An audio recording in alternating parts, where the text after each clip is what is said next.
1,44,000 पृथ्वीवरून कुठं जाणार आहे? स्वर्गामध्ये जाणार आहे.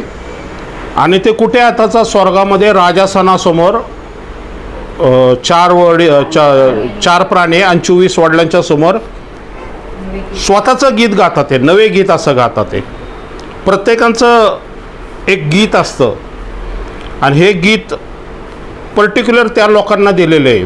विशेष करून 1,44,000 दिले. त्यांच्याशिवाय कोणाला ते गाता येत नाही. हे आत्मिक गाणं आहे. हे ज्यावेळेस आत्मा आम्हाला एखादं गाणं देतो, हे आमच्या वैयक्तिक पाचारणानुसार आम्हाला प्राप्त झालेलं असतं. हां, हे पृथ्वीवरून विकत घेतलेले आहे. Praise the Lord. कोणी विकत घेतलेले आहेत? येशू ख्रिस्ताने आपल्या रक्ताने पृथ्वीवरून त्यांना विकत घेतलेले. आणि ते का विकले गेलेले आहेत? कारण त्यांनी येशू ख्रिस्तावरती विश्वास ठेवला आहे. Praise the Lord. म्हणून ते पात्र झाले विकत घेण्यासाठी. आमचा विश्वास येशू ख्रिस्ताची, आम्ही ज्यावेळेस येशूवरती विश्वास ठेवतो तेच त्याचा रक्ताचं मोल आहे, ज्याच्याद्वारे तो आम्हाला खंडणी भरून विकत घेत असतो. त्याने ऑलरेडी खंडणी दिलेली आहे. पण आज अनेक जगातली लोक त्याच्यावरती विश्वास ठेवत नाही. त्यामुळं ही खंडणीचं जे व्यवहार आहे हा पूर्ण होऊ शकत नाही. Praise the Lord. व्यवहार दोन्हीकडं होतो ना. ज्यावेळेस एखादा व्यक्ती पैसे देतो तर तो अपेक्षा करतो की समोरच्या व्यक्तीने काहीतरी मला द्यावं म्हणून. Praise the Lord. त्याने ऑलरेडी किंमत चुकवलेली आहे.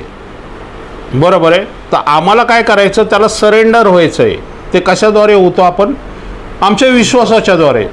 ज्यावेळेस आम्ही विश्वास त्याच्यावरती ठेवतो त्यावेळेस ती किंमत जी आहे ती आमच्यासाठी मोजली गेलेली क्रूज खांबाची किंमत आहे. Praise the Lord. आणि म्हणून आपण पाहतो की विकत, पृथ्वीवरून विकत घेतलेले आहेत ते 1,44,000 लोक. ओके. स्त्री संघाने मलिन न झालेले ते हेच आहेत. ते स्त्री संघाने मलिन झालेले नाही म्हणून शुद्ध आहे. जर ते स्त्री संघाने मलिन झाले असते तर ते कसे असते? अशुद्ध असते. मग त्यांना विकत घेता येणार नाही. इथं कंडिशन आहे बघा, तिथं दिलेलं आहे. ते स्वर्गात काय आहे की ते स्त्री संघाने मलिन न झालेले आहेत. म्हणजे त्यांनी काय केले? नंबर 66 जो आहे ना, हा आपल्या शरीरावरती घेतलेला नाही आहे. तो एक रिलेशन आहे. ज्यावेळेस ही स्त्री मोह घालती की विकत घ्यायचा नंबर सिस्टीमचा, की जो नंबर सिस्टीम एखादा व्यक्ती जर घेतला नाही त्याला तर तो विकत घेता येणार नाही, विकत देता येणार नाही. पण जो तो नंबर घेतो तो काय झालेला आहे? मलिन झालेला आहे. तो अशुद्ध झालेला आहे. तो स्वर्गाच्या राज्याच्या जीवनी पुस्तकामधून त्याचं नाव लिहिण्यात येणार नाही आहे.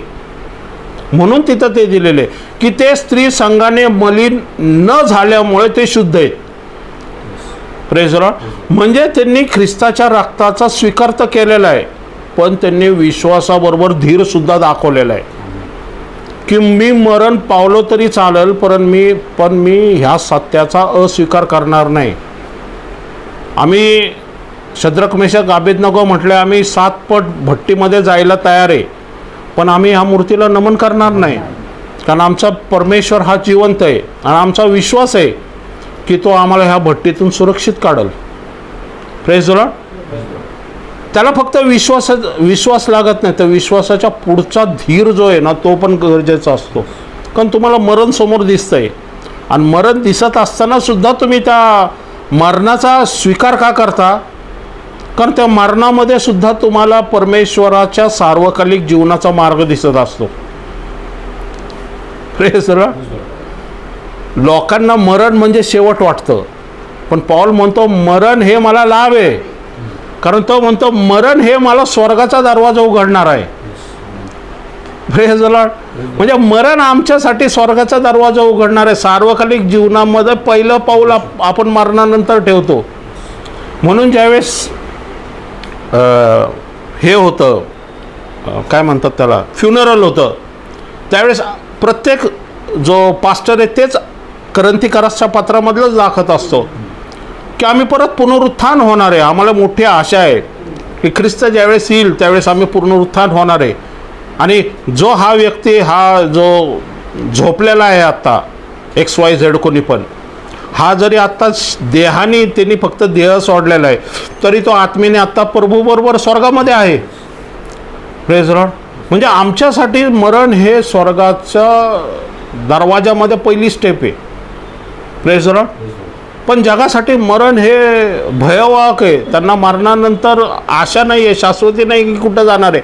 पण हे 1,44,000 मरण दिसत असून सुद्धा त्यांनी काय केलं, त्या नंबर सिस्टीमचा स्वीकार केलेला नाही आणि म्हणून ते शुद्ध आणि देवाच्या स्वर्गामध्ये उभे राहण्याच्या लायकीचे आहेत असं म्हणून म्हटलेले. म्हणून ते नवे गीत गाऊ शकतात की जे त्यांनी आशा ठेवलेली होती शारीरिकरित्या.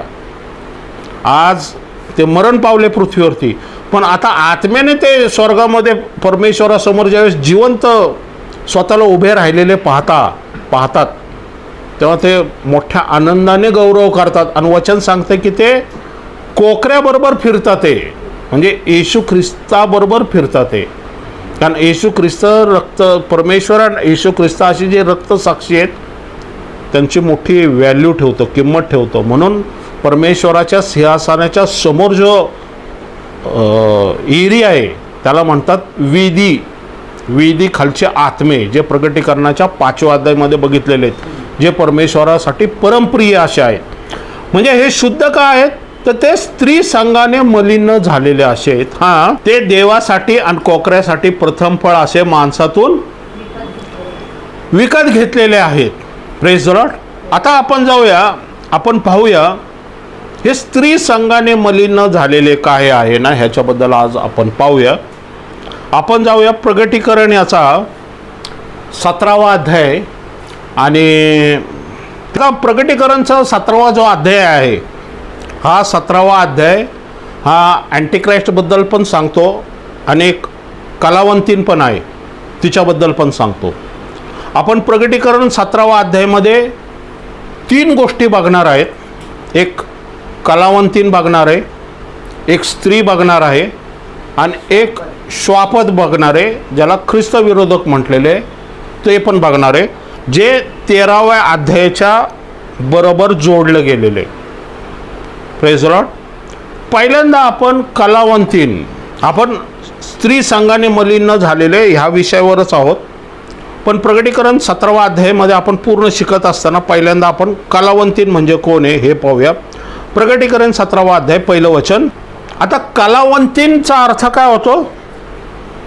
इंग्लिशमध्ये वेश्या म्हटलेले आहे तिला. स्त्री हे शालीन नाव म्हटलेले, तर कलावंतीन हे काय म्हणतात त्याला, वाईट अर्थाने घेतलेलं नाव म्हणतात. ही कशावरती बसलेली? अनेक जलप्रवाहावरती बसलेली आहेत. अनेक जलप्रवाहावर बसलेल्या, बरोबर आहे. हां,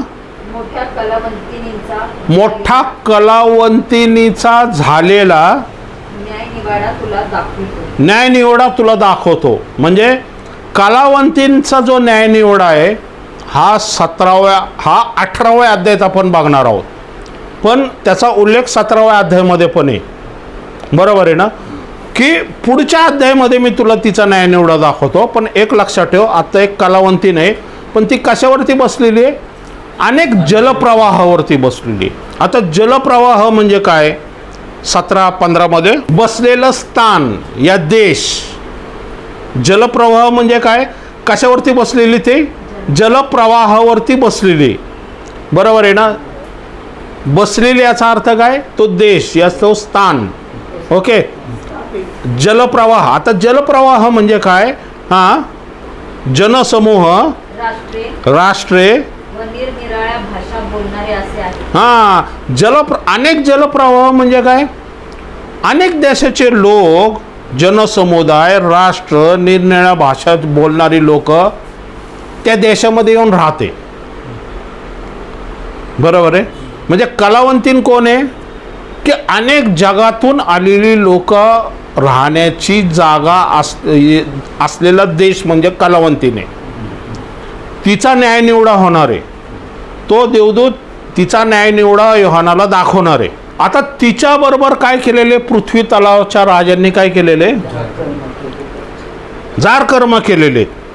म्हणजे तिच्याबरोबर व्यापार केलेला आहे, एक रिलेशनशिप आहे. हां, तिच्याकडे द्राक्षरस आहे. कलावंतींकडं काय आहे, द्राक्षरस. द्राक्षरसनी काय होतात, लोक मस्त होतात, जिंकतात. म्हणजे तिच्याकडं डॉलर्स आहेत, पैसा, ज्यांच्यामुळं लोक काय होतात, मस्त होतात. म्हणजे प्रॉफिट मिळतो, व्यापार आहे तो प्रकारचा, फायदा होतो त्यांना. म्हणजे कलावंतीन कोण आहे, द्राक्षरस पाजणारे, म्हणजे डॉलर देणारे, व्यापार करणारे. जगातले अनेक लोक त्या राष्ट्रामध्ये काय येतात की धनसंपत्ती, पैसा, अडका, पोझिशन, हुद्दा, सत्ता, सामर्थ्य आणि जीवनशैली उंच होण्यासाठी म्हणून त्या राष्ट्राचा लोक स्वीकार करतात आणि त्या राष्ट्रामध्ये राहायला येतात. Praise the Lord. ओके, आता आपण जाऊया 18:1-3 मध्ये आपण पाहूया. आता ही कोण आहे, कलावंतीन कोण आहे? 18वा अध्याय 1-3 मध्ये आपण जाणार आहे. ह्या कलावंतींचं नाव आहे बाबेल नगरी. हां, वाचा. पडली पडली मोठी बाबेल पडली.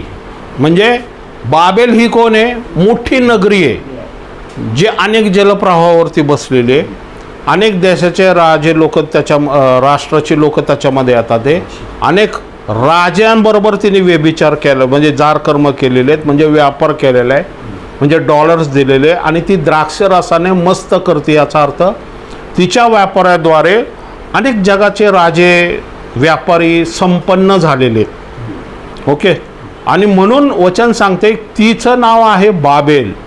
ह्या जगामध्ये जर आत्ता बघायला गेलो तर एकच नगरी आहे जी बाबेलची तुलना ज्याच्याबरोबर होऊ शकते. बाबेल पूर्वीच्या काळी होतं इराक, बरोबर आहे. पण आता इराकवरती अमेरिकाने हल्ला करून आता अमेरिका इराकला कंट्रोल करते. म्हणजे आता बाबेल कोण झालेली, अमेरिका.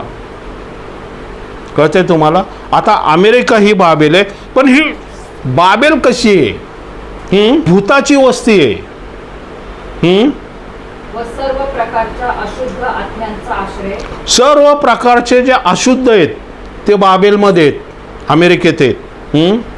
सर्व प्रकारच्या अशुद्ध व ओंगळ पाखरांचा आश्रय. ओंगळ पाखरांचा काय आहे, आश्रय. म्हणजे भूताचे आत्मे, डेमोनिक शक्ती, जादूटोना, ब्लॅक मॅजिक, ह्या सर्व गोष्टी ज्या आहेत ना, या गे संस्कृती म्हणा, बाकीच्या ज्या गोष्टी आहेत ना, ह्या सर्व कोणामध्ये, बाबेल नगरीमध्ये. कळते तुम्हाला? म्हणजे आपण पाहतो की पुढं बघूया आपण त्याच्याबद्दल. हां, ही आश्रय नंबर 1, आत्मिकरित्या ती भ्रष्ट आहे. जार कर्माचा क्रोधरूपी द्राक्षरस. तिने जो क्रोध केला, कोणावरती क्रोध केला, हिरोशिमावरती बॉम्ब टाकला तिने, व्हिएतनामवरती बॉम्ब टाकला तिने, क्युबावरती तिने अत्याचार केले, अफगाणिस्तानवरती त्याने काबा मिळवला, इराकवरती त्याने हल्ला केला, सद्दाम हुसेनचं सगळं उद्ध्वस्त केलं. आज इराणवरती अटॅक करत येतो. तर तो काय करत आहे, त्याचा क्रोधरूपी प्याला तो अनेक राष्ट्रांना पाजत आहे. म्हणजे तो हल्ला करत आहे. आणि अख्ख्या जगाचं जे राष्ट्र आहेत हे चिंताग्रस्त झालेले आहेत. हे त्याच्या क्रोधाच्या द्राक्षरसा, जे क्रोधाचा जो जारकमाचा प्याल्याने वैतागलेली आहेत, त्रस्त झालेली आहेत, असं त्याचं उल्लेख तिथं केलेला आहे. आणि आज 2000 वर्षानंतर आपण अमेरिकेला बरोबर ह्या पोझिशनमध्ये असताना बघतोय. हे 2000 वर्षापूर्वी योहानाला स्वर्गामध्ये परमेश्वराने दाखवलेलं आहे, जे आज आपण पृथ्वीवरती पूर्ण होताना बघतोय. आज अमेरिका इराणचं जे वॉर चाललेलं आहे त्यामुळं अनेक प्रकारे आज आपण पाहते की तेलाच्या किमती वाढलेल्या आहेत, बाकीच्या सर्व गोष्टीचं किती मोठ्या प्रमाणात प्रॉब्लेम आणि समस्या झालेली आहेत, डॉलर्सचे भाव वाढलेले आहेत. त्यामुळं महागाई वाढलेली आहे संपूर्ण जगामध्ये आणि तो कोणाचंच ऐकत नाही. सगळे राष्ट्र त्रस्त झालेले त्याच्यामुळं डोनाल्ड ट्रम्पमुळं. म्हणजे ह्याचं वर्णन बरोबर केलेलं आहे तिथं हा 3ऱ्या वचनापर्यंत. तर तिने क्रोधारूप द्राक्षरस अनेकांना पाजलेलं आहे. नंबर 2 की राजांनी तिच्याबरोबर व्यापार केल्यामुळं ते तिचा द्राक्षरस पण प्यालेले आहेत. 2 वेगवेगळे आहेत. पण ती आहे कशी आत्मिकरित्या भूताची वस्ती, सर्व अशुद्ध ओंगळ पाचराची आश्रयस्थान असलेली ती नगरी आहे. कळते तुम्हाला? ओके. आता रेव्होल्युशन याचा 16वा अध्याय 17. आता अमेरिका एवढी बलाढ्य आहे, अमेरिका एवढं पॉवरफुल आहे. आता अमेरिकाचं जर न्याय करायचा असेल तर सगळे जगाची लोक अमेरिकेवरती हल्ला करू शकणार नाही आहे. आज अनेक लोकांना वाटतं अमेरिकेवरती जाऊन हल्ला करावा. आज अमेरिका इराणवरती हल्ला करतात आहे. पण रशिया म्हणा, चायना म्हणा, हे मोठे पॉवरफुल देश आहेत. ते अमेरिकेवरती हल्ला करत नाही, ते घाबरतात आहे. कारण त्याचं मिलिटरी पॉवर एवढी पॉवरफुल आहे, त्यांच्याकडं टेक्नॉलॉजी एवढी पॉवरफुल आहे, डॉलरचा भाव एवढा पॉवरफुल आहे.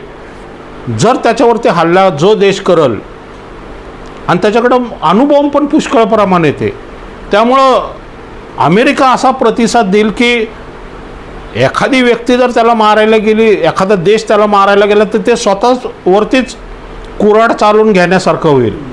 कारण जर मिसाईल सोडले, अणुबॉम्ब सोडले तर चायना रशिया, अमेरिकेचं नुकसान होईलच होईल, पण चायना रशिया पण उद्ध्वस्त होतील. जगाचं कुठलंच राष्ट्र त्याच्या विरुद्ध लढण्यासाठी असक्षम आहे. मग परमेश्वर ह्या बाबेलचा न्याय कसा काय करणार आहे? तर त्या न्यायाच्या आधी अमेरिकेची परिस्थिती काय असणार आहे? प्रगटीकरण याचा 16वा अध्याय 17 ते 18 वचनं बघूया आपण. ज्यावेळेस अँटिक्राइस्टच्या काळामध्ये 3.5 वर्षाच्या मधला भाग ज्यावेळेस येईल, त्यावेळेस पृथ्वीवरती ज्यावेळेस क्रोधाच्या वाट्या, परमेश्वराच्या क्रोधाच्या वाट्या ओतण्यात येईल, त्यावेळेस जी शेवटची वाटी ओतण्यात येईल, 7वी वाटी ओतण्यात येईल, त्यावेळेस पृथ्वीवरती एक मोठा भूमिकंप होणार आहे, जो अमेरिकेमध्ये होणार आहे. आणि अमेरिकेच्या भूमीमध्ये अमेरिकेत तुटून 3 भागात विभागली जाणार आहे. वचन सांगताय की पृथ्वी निर्माण झाल्यापासून आजपर्यंत कधीच नाही असा मोठा भूमिकंप त्यावेळेस होईल. कारण मोठ्या नगरीचा न्याय करण्याचं परमेश्वराच्या समोर आठवण करण्यात येणार आहे, असं वचन सांगते. बघा तिथं, म्हणजे हा काय बाबेलचा न्याय पा तो दूत सुद्धा म्हणतो ना, कलावंतींचा न्याय मी तुला दाखवतोय. तर त्याच्यावरती अटॅक करणं एवढं सोपं नाही. पण ज्यावेळेस त्याचे तुकडे होतील, 3 तुकडे पा एका देशाचे, समजा असे खंड हे तरंगतात, ते माहिती आहे तुम्हाला. पहिल्यांदा पृथ्वी एकच होती, पण जेव्हा मोठा महाजलप्रलय नावाच्या काळात झाला, ही पृथ्वी विभागली गेलेली, त्याचे खंड वेगळे झालेले. जर तुम्ही पृथ्वीचे खंड जर जोडले ना, तर तुम्हाला दिसेल की पृथ्वी एकच आहे. त्यामुळे अमेरिका जी बनलेली आहे ना, ही सुद्धा 3 खंडाची म्हणजे 3 तिला असे भाग येते, ते जोडून एक अमेरिका तयार झालेली आहे. पण ज्यावेळेस हे भूमिकंप कसे होतात माहिती आहे का? ज्यावेळेस एक प्लेट या एक खंडाचा एक भाग ज्यावेळेस दुसऱ्या भागाला असा धडकला जातो, घर्षण होतं ना, त्यावेळेस मग भूमिकंप होत असतात आणि मग पाण्यात त्सुनामी येते. ॲक्च्युली ते कारणच तसं आहे. ह्या ज्या प्लेट्स असतात ना, हे घर्षणाने एकमेकांना धडकत असतात. आत्ता 7.1 जपानमध्ये मोठा भूमिकंप झाला आत्ता. पण अनेक ठिकाणी आत्ता भूमिकंप व्हायला लागलेले. क्युबामध्ये झाला, व्हेनेझुएलामध्ये झाला, फिलिपिन्समध्ये झाला, आता जपानमध्ये होतं आहे. कुठं उन्हाळा आहे, कुठं जास्त पावसाळा आहे. आज भारताची पण भयानक स्थिती आहे. आसाम, मणिपूर ह्या साईडला, मेघालय पूर आलेला आहे. आणि महाराष्ट्रात आत्ता बघतोय पाण्याची कशी अवस्था आहे. हे म्हणजे सांगणारी गोष्ट की हे जे नैसर्गिकरित्या आहेत ना, हे खंड त्यावेळेस विभागले जातील. आणि ज्यावेळेस हे विभागले जातील त्यावेळेस हे राष्ट्र कमकुवत होईल. कारण भूमिकंपाने काय होणार आहे, 3 भागात हे राष्ट्र विखरलं जाईल. सगळे कोसळली. आता एवढ्या मोठ्या प्रमाणात भूमिकंप झाल्यावरती अनेक बिल्डिंग्स कोसळतील, अनेक मोठी जीवितहानी होणार आहे अमेरिकेमध्ये, बरोबर आहे ना. ते कमी का काय म्हणून देवाने आपला तीव्र क्रोधरूपी द्राक्षारसाचा प्याला मोठ्या बाबेल नगरीला द्यावा म्हणून त्याच्या समोर तिचे स्मरण करण्यात कळतंय का. बाबेल नगरीचा न्याय होणार आहे म्हणून ही घटना घडलेली आहे. स्वर्गाने परमेश्वराने आता बाबेलचा नगरीचा न्याय करायचं ठरवलेलं आहे. कारण ही कशी आहे, त्यांनी पश्चाताप केलेला नाही आहे. ती भूताची नगरी आहे, सर्व अशुद्ध गोष्टी करणारी आहेत. ओंगळ पाखराची ती काय आश्रयस्थान आहे ती, म्हणून तिचा न्याय परमेश्वरांनी ठेवलेला आहे. त्यावेळेस एवढा मोठा पाऊस होईल की किती मन गारा, मन याचा अर्थ 40 किलोची एक गार असेल. आता तुम्ही विचार करा, 40 किलोची गार जर पडायला लागली आकाशातून, काय होणार माणसाचं, जनावरांचं, रस्त्यांचं, बिल्डिंगचं काय होणार. वचन सांगतं एक मन गारा आकाशातून जोरात त्या संपूर्ण अमेरिकेवरती पडणार आहेत. तर बायबल सांगते त्या गारांची पीडा अति भयंकर होती, म्हणजे ते अति भयंकरच असणार आहे, बरोबर आहे. आणि वचन सांगतंय की लोकांनी पश्चाताप केला नाही तर त्यांनी काय केली, देवाची निंदा केली. म्हणजे याचा काय ताठ मान आणि कठीण हृदयाची लोक आहेत ही, बरोबर आहे. आता रेव्होल्यूशन प्रकटीकरणाचा 17वा अध्याय 5वं वचन. ही बाबेल म्हणजे कोण आहे. बाबेल कशी आहे, ती अमंगळाची आई आहे. पृथ्वीवरती जेवढा अमंगळपणा आहे तिची आई आहे. जादूटोणा, आज अमेरिकेमध्ये जे जादूटोणा करतात त्याला कायद्याने मान्यता आहे. जे ब्लॅक मॅजिक जादूटोणा, त्यांचे चर्चेस आहेत, विचक्राफ्टचे चर्चेस आहे. हॅरी पॉटर पिक्चर तुम्ही बघताय, हे कुठून आलेले आहेत, हे अमेरिकेतून आलेले आहेत पिक्चर, आणि त्यांच्या मोठ्या संस्था आहेत तिथं. दुसरं गे संस्कृती, समलिंगिकता मोठ्या प्रमाणात अमेरिकेमध्ये, त्याला कायद्याने मान्यता पण आहे. नंतर पाहतो आपण ड्रग्ज म्हणा या अल्कोहोल म्हणा, हे मोठ्या प्रमाणात अमेरिकेत आहे. नास्तिकपणा अमेरिकेमध्ये जास्तीत जास्त 5 लोकांमध्ये एक व्यक्ती हा नास्तिक आहे. दुसरं आपण पाहतो प्रोनोग्राफी, जे अश्लील सिनेमे बघितले जातात ते जे आहेत, हे सगळं अमेरिकेमध्ये तिथून सुरुवात आहे. कम्प्युटर गेम्स म्हणा, या ज्याला म्हणतो आपण ते मारधाडीचे गेम्स वगैरे, लहान पोरं बघतात PUBG वगैरे आणि सुसाईड करतात वगैरे, हे गेम्स वगैरे कुठून आलेले, सगळे ते अमेरिका उत्पन्न करतात. टेक्नॉलॉजी जी आहेत, मोबाईल वगैरे जे आपल्या हातात आणायचं, त्याचं मुख्य स्रोत जो आहे हा अमेरिका आहे. मूवीज म्हणा, जे अनेक प्रकारचे पिक्चर्स म्हणा, भूताचे म्हणा, मारामारीचे म्हणा, या अजून अमंगळ गोष्टीचे, या व्हायलन्सचे म्हणा, या अजून ज्याला म्हणतो जार कर्म, हे असले जे मूवीज आहेत हे कुठून येतात, सगळे अमेरिकेचे. चाइल्ड शूटिंग म्हणा, आपण म्हणतो लहान मुलं, आज आपण पाहतो की गन त्यांच्याकडे आहेत, लहान मुलं आपल्या शाळेतल्या मुलांना मारतात, हे ते करतात, हे सगळं तिथं आहे. संस्कृती सगळी तिथून निघालेली. दुसरी गोष्ट म्हणजे त्या की व्हायलन्स म्हणा, जे बाकीच्या गोष्टी आहेत, बायबल सत्यास विरोध करणारे. याच्या पूर्वी जे कॉन्स्टिट्यूशन बनवण्यात आलं होतं अमेरिकेचं, हे बायबलच्या आधारावरती होतं. पण आज जे कॉलेजमध्ये शाळेमध्ये जे आहेत ना, हे लहानपणापासून बायबल शिकवणं कंपल्सरी होतं. पण ओबामाच्या काळानंतर सगळं बंद करून टाकण्यात आलं. ते म्हटले तुम्ही ख्रिश्चॅनिटी लादता मुलांवरती, म्हणून ते बंद, बायबल शिकवणंच बंद करून टाकण्यात आलं. उलट आजकाल अमेरिकेमध्ये जे समलैंगिक शिक्षण जे आहे, त्या गे संस्कृती, तिथले ते टीचर येऊन त्यांना शिकवतात लहान पोरांना, की जर तुम्हाला हे जर स्वीकारायचं असेल तर तुम्ही तसं स्वीकारू शकता. म्हणजे हे काय झालेलं आहे, हे अधोपतनाला, म्हणून तिथं म्हटलेलं आहे भूताची नगरी, ओंगळ पदार्थाचा आश्रयस्थान, आणि सर्व अशुद्ध करणारे कोण आहेत, ही अमंगळाची आई आहे तिला म्हटलेलं आहे. कळतंय.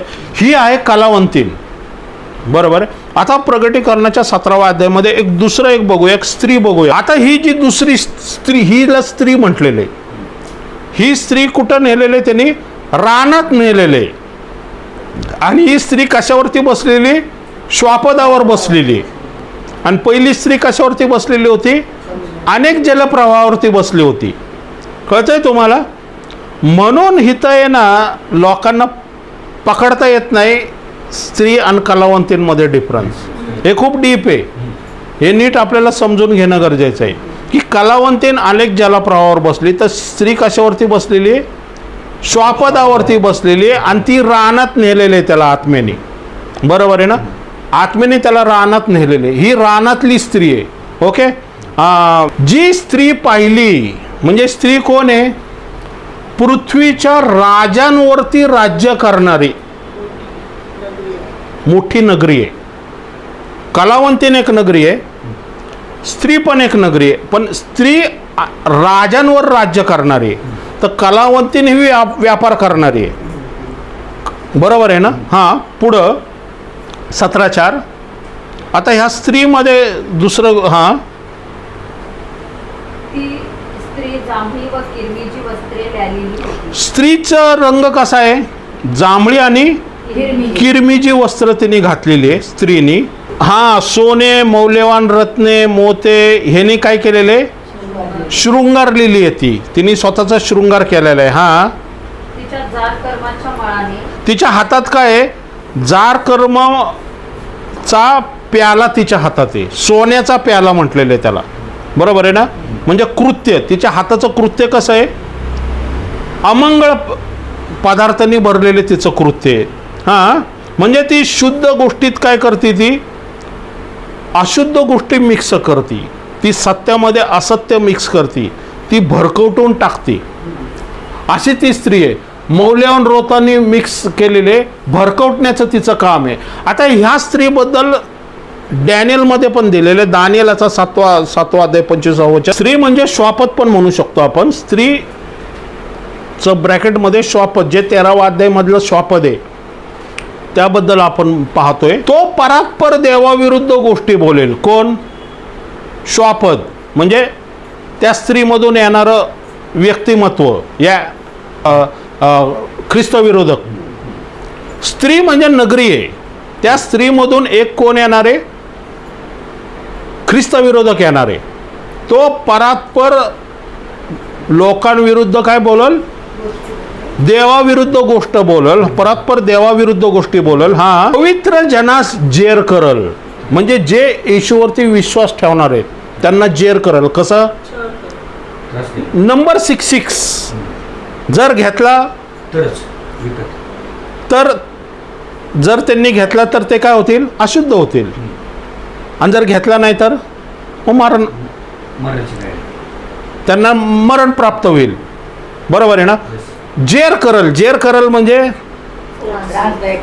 त्रासदायक करल. त्यांना करल म्हणजे तो अशी तटबंदी करल की आता तुम्हाला पर्यायच राहणार नाही. म्हणजे आत्मिकरित्या तो काय करल? बंधन बांधून टाकल लोकांना. म्हणून तो परात्पर पवित्र जनांना तो जेर करल म्हणून म्हटलेले. हां. आणि 9:27 मध्ये काय दिलेले? हां. तो काय करल? मंदिरात बसल्यावरती 13व्या अध्यायामध्ये यज्ञ आणि अन्नबली बंद करल तो. आणि स्वतः ख्रिस्त म्हणून, या मसीहा म्हणून मंदिरात बसणारा आहे तो.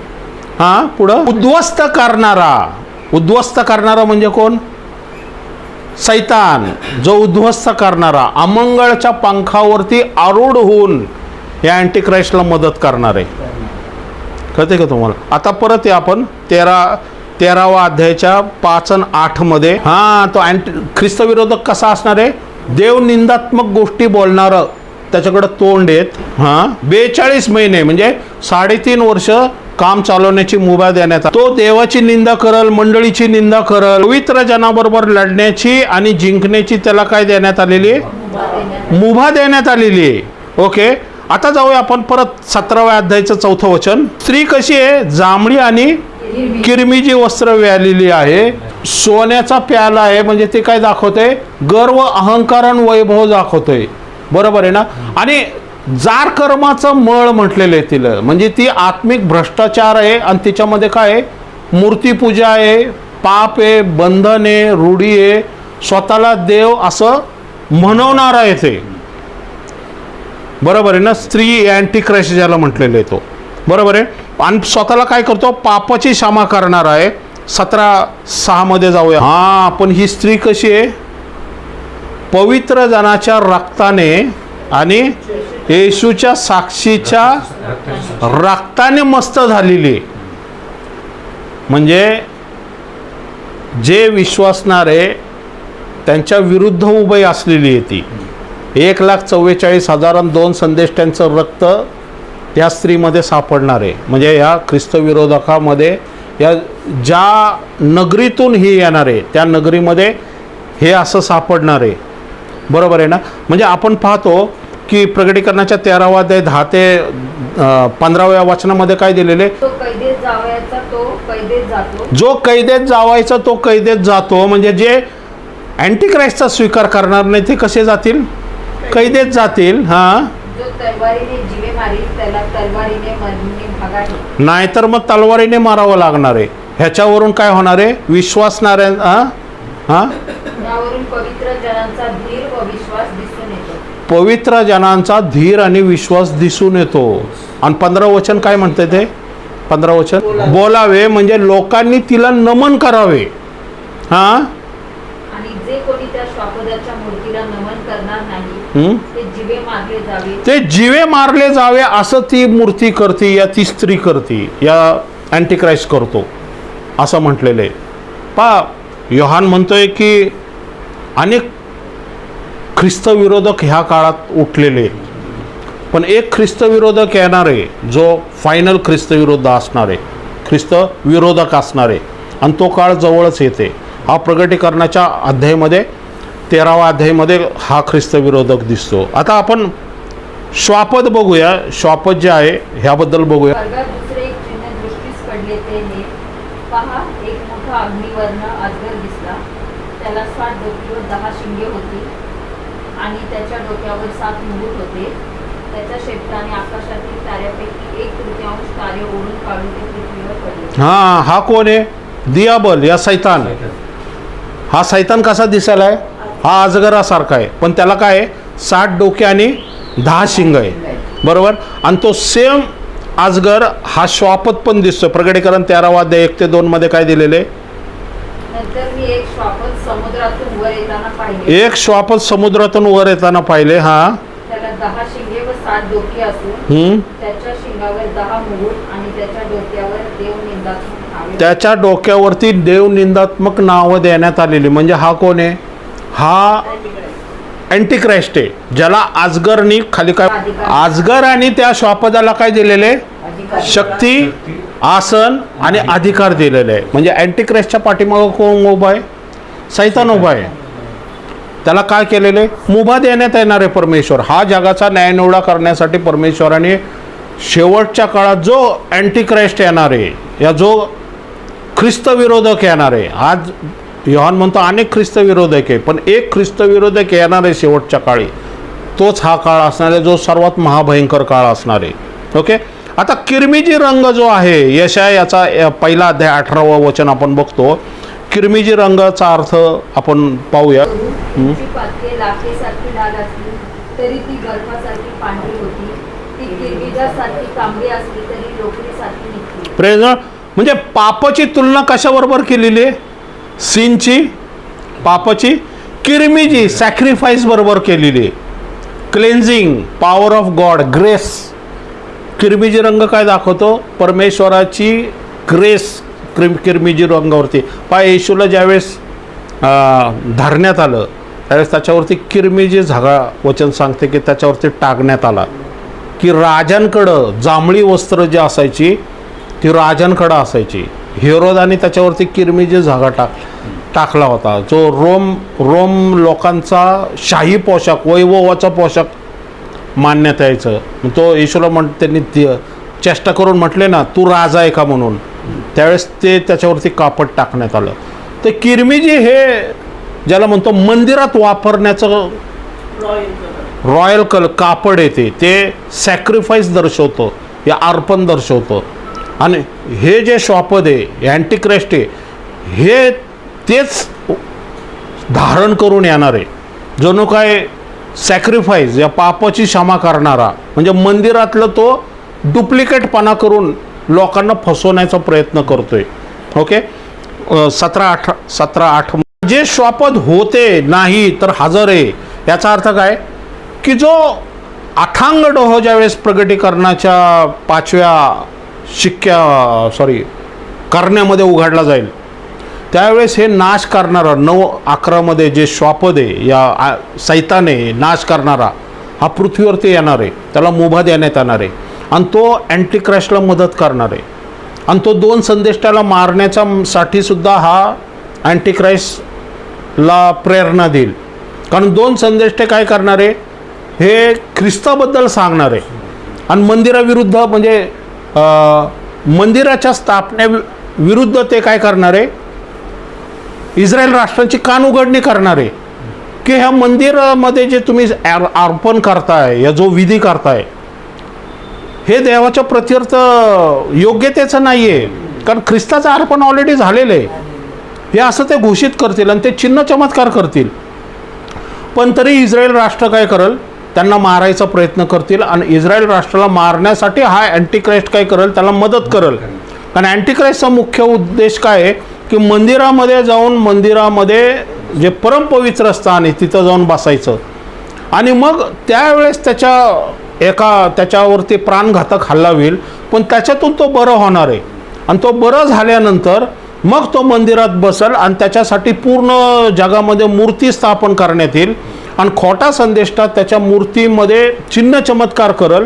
संपूर्ण जगामध्ये त्याच्या मूर्तीद्वारे अनेक चिन्ह चमत्कार, महाकृत्य घडायला सुरुवात होईल आणि लोक काय करतील, विश्वास ठेवायला लागतील. वचन सांगते की दानिएलाचे अविश्वासणाऱ्यांना आश्चर्यकारक गोष्ट असेल ती. म्हणून वचन सांगते की जगाच्या स्थापनेपासून ज्यांची नावं जीवनाच्या पुस्तकात नाही ते आश्चर्य करतात. म्हणजे कोणाची नावं जगाच्या स्थापनेपासून जीवनाच्या पुस्तकात नाही आहे, जे अविश्वास ठेवतात. ते आपला विश्वास आपल्याला जगाच्या स्थापनेपासून, म्हणजे आपलं नाव जीवनी पुस्तकामध्ये, त्यामुळं आपल्याला सत्य माहिती आहे की अँटिक्राइस्ट जो आहे हा नंबर 66 घेऊन लोकांना नरकात घेऊन जाणार आहे. हे आपल्याला माहिती आहे. 1,44,000 माहिती आहे. आज आपल्याला अँटिक्राइस्टबद्दल माहिती आहे. आज आपल्याला जगामध्ये सत्य आणि असत्याबद्दल माहिती आहे. म्हणून आपण सत्याच्या मागं आपण विश्वासाने सत्याच्या मागं चालणारे आहोत.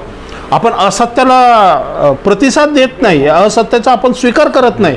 त्यामुळं असत्याचा आपण स्वीकार न केल्यामुळं आपलं नाव जीवनी पुस्तकात हटवलं जाणार नाही. पण म्हणजे आश्चर्य कोणाला वाटणार आहे, ज्यांना सत्य माहीत नाही आहे. आपल्याला आश्चर्य वाटत नाही, कारण आपल्याला सुद्धा माहिती आहे सैतान हा चिन्ह चमत्कार करू शकतो, सैतान हा आकाशातून अग्नी पाडू शकतो, सैतानामध्ये सुद्धा ते सामर्थ्य हे आपल्याला माहिती आहे. पण आपल्याला हे माहिती आहे की जगात जो आहे त्याच्यापेक्षा आमच्यात जो आहे तो मोठा आहे. Praise the Lord.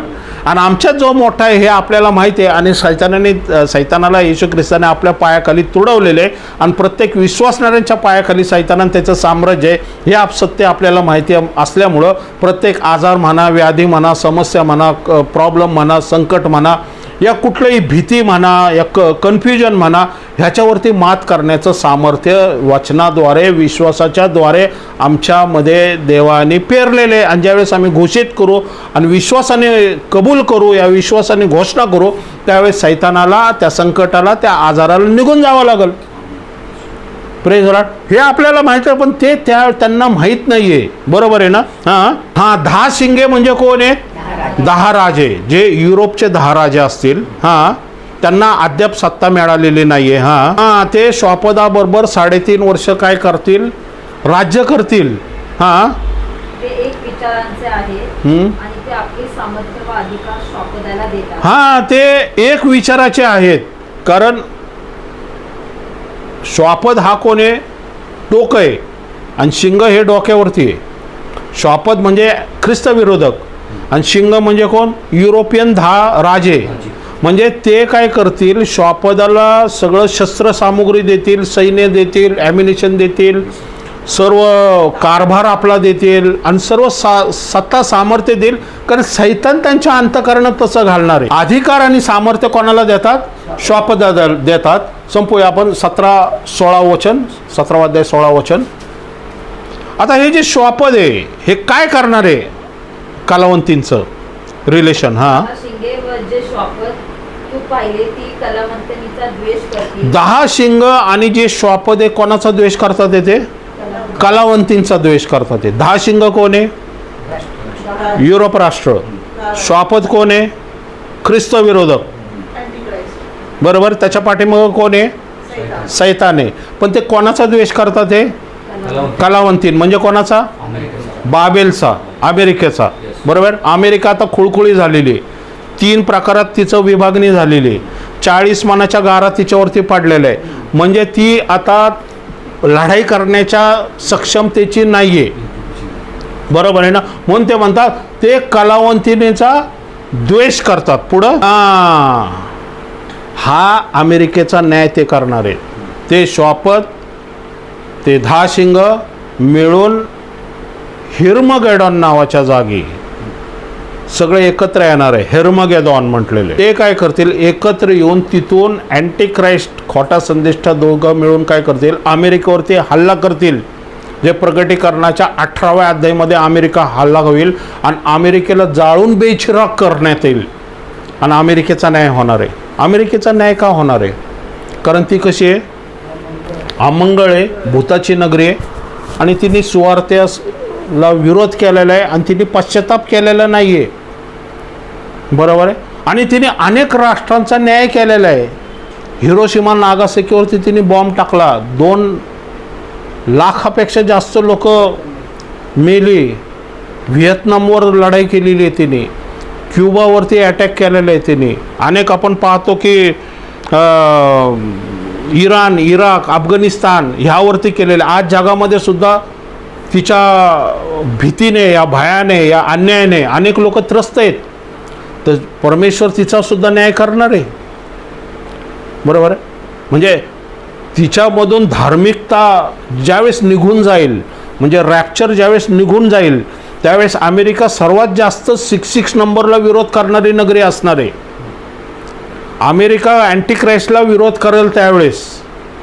जर कोणाला अँटिक्राइस्ट विरुद्ध लपायचं असेल तर अमेरिका हे एकच ठिकाण असणार आहे ज्यावेळेस ते अमेरिका विरोध करणार आहे.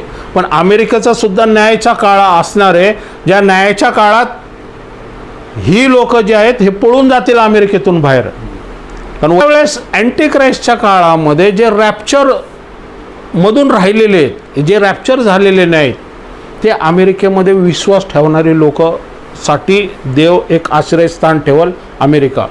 पण अमेरिकेचा पण ज्यावेळेस वेळ येईल त्यावेळेस ही लोक मग कॅनडा म्हणा या मेक्सिको इकडं तिकडं पळून जातील. किंवा भूकंप होण्याच्या आधी परमेश्वरचा आत्मा त्यांच्याबरोबर बोलायला आणि त्याच्या आधी ते पळून जातील. म्हणजे सांगायचा अर्थ की पुढं अशा प्रकारचं वेगवेगळे आहेत. म्हणून 17वा अध्याय खूप महत्त्वाचा आहे, ज्याच्यामध्ये कलावंतीन बघतो आपण, अमेरिका, स्त्री बघतो जी सिटी म्हणतोय तो आपण, आणि श्वापद याचा अर्थ काय होतो? अँटिक्राइस्ट, ख्रिस्त विरोधक जो ह्या पृथ्वी तलावर 13वा अध्यायामध्ये नंबर 66चा घेणारा आहे, हे तो करणार आहे. म्हणजे ॲक्च्युली हे अशा प्रकारची गोष्ट आहे, कळतं आहे. म्हणून हे खूप डीप आहे. प्रगटीकरण 17वा अध्यायामध्ये अनेक लोकांना एकच स्त्री दिसती आणि त्यांना हे पूर्ण कॉन्सेप्ट दिसत नाही. पण त्याच्यामध्ये ऑलरेडी दिलेले कलावंतीन ही जलप्रवाहावर बसलेली आहे, तर स्त्री ही श्वापदावर बसलेली आहे. कलावंतींकडं द्राक्षरसाचा प्याला आहे, तर कलावंतीन स्त्रीकडं हे सोन्याचा जारकर्माचा प्याला आहे. ही म्हणजे दोघांचा डिफरन्स आपण बघितलेला आहे आत्ता. त्यामुळे ह्या 2 स्त्रिया वेगळ्या आहेत हे आपल्याला दिसतंय. आणि वचन सर्वात महत्त्वाचं वचन हे की ते श्वापद आणि 10 राजे कलावंतींचा द्वेष करतात. हिथंच आपल्याला दोघांमध्ये तिघांमध्ये डिफरन्स कळतो की श्वापद 10 राजे एकत्र आहे आणि कलावंतींचा द्वेष करतात आणि पुढं जाऊन ते काय करणार, तिला नग्न करणार, उद्ध्वस्त करणार. म्हणजे ते कदाचित अणुबॉम्ब टाकतील, कदाचित अजून काय करून संपूर्ण बाबेलला काय करून टाकल, या अमेरिकेला उद्ध्वस्त करण. कारण वचन पुढं आपण पाहणार आहोत, जसं तिने दिलं त्याच्यात दुप्पट तिला द्या, असं वचन पुढं आहे 18व्या अध्यायामध्ये. तो घेतला नाही अजून, ते पुढच्या वेळेस घेऊया. तर हेच आपल्याला समजण्याचं गरज आहे की प्रगटीकरण किती गहन आहे, प्रगटीकरण किती अद्भुत आहे. ज्यावेळेस आपण ह्याचा अभ्यास करतो त्यावेळेस आपल्याला देवाने किती अद्भुतरित्या डीप गोष्टी शिकवलेल्या आहेत की पुढं काय घडून येणार आहे. पण त्याच्या आधी आपल्याला आज हे समजणं गरजेचं आहे की आज आपण जगामध्ये जे काय आज पाहते, आज जगामध्ये मोठ्या प्रमाणात आपण बघत आहे की कुठं भूमिकंप होतोय, कुठं पूर येतोय, कुठं जलप्रवाह येतोय, कुठं उष्णता वाढलेली आहे. म्हणजे एकदम क्लायमेट म्हणजे अशी परिस्थिती झालेली आहे जसं काय पृथ्वीचा 4 देवदूत जे पृथ्वीला, झाडाला, समुद्राला उपद्रव करण्याचा जो काळ आहे हा ॲक्च्युली आत्ता दिसतं. जे प्रगटीकरणाच्या रॅप्चरच्या वेळेसचं जे चिन्ह आहे ना, हे सर्वात मोठं चिन्ह आज दिसत आहे आपल्याला. त्याच्यात इराणचं युद्धसुद्धा, आता इराणचं युद्ध, इराण अमेरिकेबद्दलचं युद्ध फक्त तेवढ्यापुरतं राहिलेलं नाही आहे. आता ते इराकमध्ये पण शिरलेले आहे आणि आता कुवेतमध्ये पण, ह्याच्यामध्ये यमनमध्ये पण शिरलेले आहे आणि इजिप्तमध्ये पण शिरलेले आहे. आता ते इराणने इजिप्तवरती, पण अमेरिकेने इराकमध्ये पण मिसाईल्स मारलेले आणि इराकमध्ये पण मिसाईल मारलेले. मग आता हे वाढायला लागलेलं आहे जागा, कळते का? म्हणजे जसं काय जो 6व्या कारणाचा जो इस्रायल राष्ट्राविरुद्धचं जे युद्ध आहे ना, ते कुठंतरी दिसायला सुरुवात होते. पण त्याच्या आधी आपल्याला एक समजणं गरजेचं आहे की विश्वासणारे ह्या काळाच्या आधी रॅप्चर होऊन निघून जाणार आहे. Praise Lord. त्यामुळं धीर धरा, विश्वास ठेवा.